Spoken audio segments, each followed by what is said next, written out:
Yang pertama apa? Orang yang mencintai itu dermawan dan suka menolong.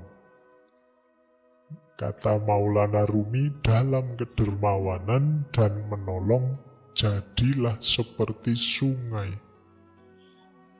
Sungai itu kan banyak memberi apa saja pada masyarakat di sekitarnya.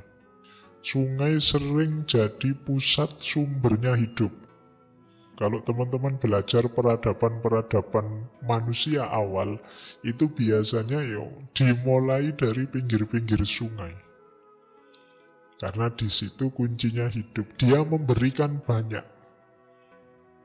Tidak menunggu balasan apa-apa, meskipun kadang-kadang balasan kita pada sungai kan jelek. Kita kasih sampah lah, kita kasih kotoran lah, kita kasih apalah. Tapi sungai selalu memberi banyak hal. Nah, jadilah orang yang mencintai. Pecinta itu dermawan dan penolong seperti sungai. Nanti kalau teman-teman kok lewat sungai diingat-ingat kalimatnya Rumi tadi, ingat sungai berarti ingatlah bahwa aku ini harus jadi orang yang pemurah, dermawan, penolong. Baik, ini yang pertama ya. Karena ini ditaruh pertama karena manusia itu cenderung pelit. Dan itu katanya Al-Quran sendiri. Jadi manusia itu cenderung enggan berbagi, ingin enak. Biasanya kalau orang kok mau berbagi itu yang dibagi yang sisa-sisa, yang dia sudah menikmati terus bagi. Biasanya begitu. Makanya bahkan Al-Quran menegaskan kebaikan itu kalau kita menginfakkan yang kita cintai. Karena manusia itu cenderung pelit. Yang dikasihkan orang selalu yang sisa yang sudah dia nikmati.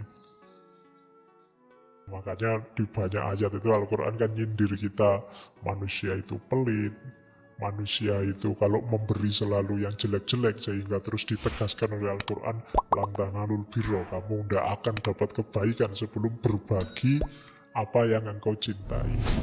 Hatta tunfiku ma tuhibbun. Oke, jadi dermawan dan menolong.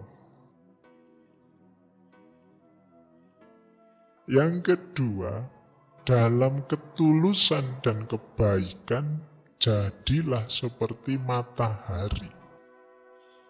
Matahari itu kan memberikan cahayanya, terangnya pada siapa saja, tidak milih-milih. Di mana saja siapapun diberi. Orang tulus itu begitu.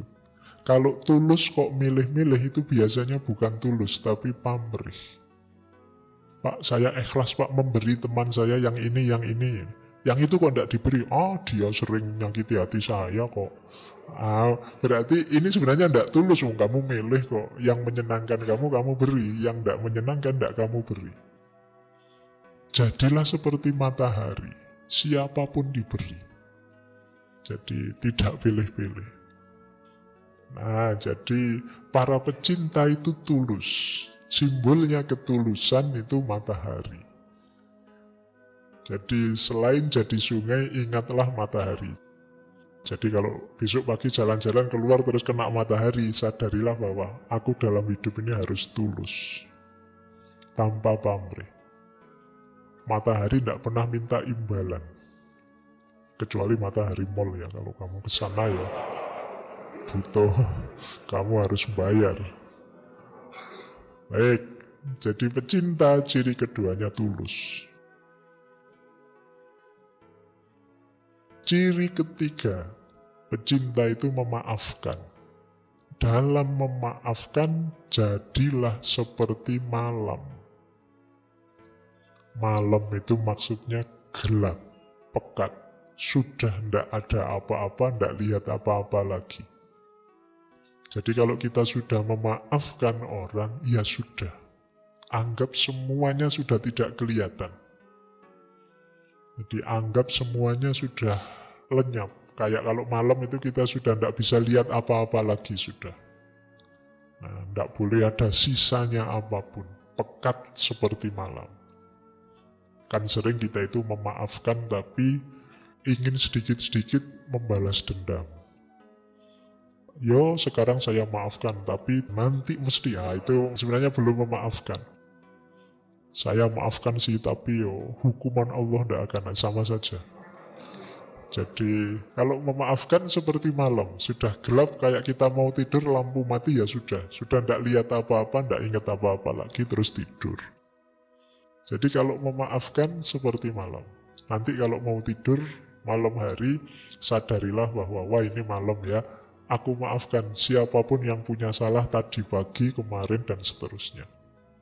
Nah ini yang ketiga, jadi pecinta itu pemaaf.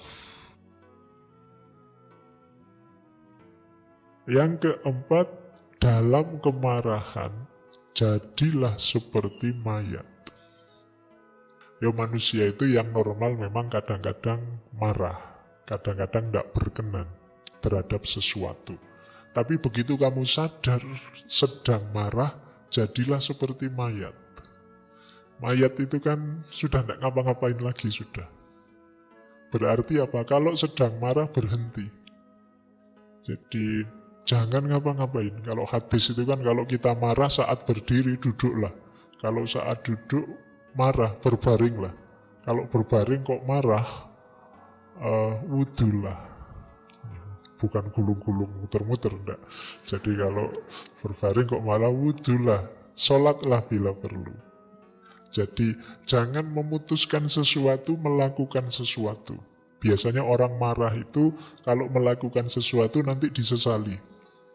Atau pasti tidak bagus. Kalau pas kita sedang marah itu, wah saya ingin melampiaskan marah saya dengan omongan. Omongannya mesti, kan tidak mungkin kalau sedang marah ngomongnya terus halus gitu.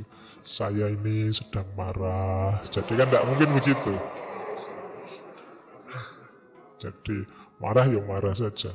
Boleh tidak saya maki-maki sampean sebentar saja.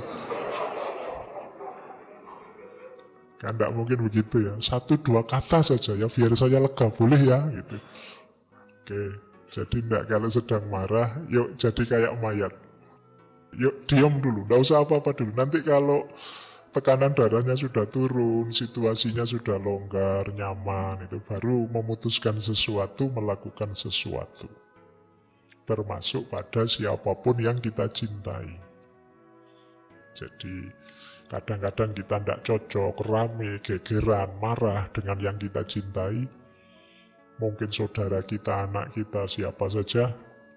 Yuk ketika sedang marah, narik diri dulu. Nanti saja ngomongnya, nanti saja melakukan sesuatu.